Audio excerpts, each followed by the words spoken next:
जोहार, मी श्रीमंत सुरपाम. आपण पाहत आहात एस भारत न्यूज, जनसामान्याचा आवाज. बातमी आहे गडचिरोली जिल्ह्यातील देसाईगंज तालुक्यातून आहे. गेल्या काही महिनाभरापूर्वी देसाईगंज रेल्वे बोगद्याचे काम सुरू होते.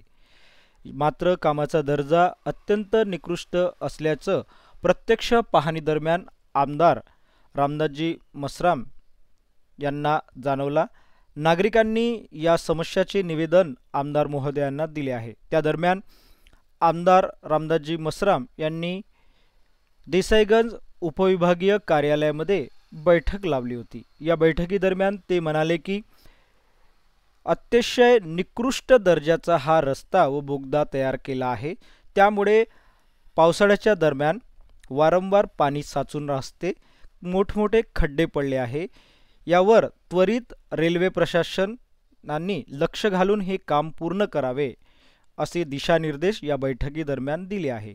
या बैठकीला तहसीलदार प्रीती डुडुलकर, उपविभागीय अधिकारी पवन दत्ता, नगर परिषद प्रभारी मुख्याधिकारी कुमरे, माजी सभापती परसरामजी टिकले यांच्यासह रेल्वेचे अधिकारी, काँग्रेस पदाधिकारी उपस्थित होते.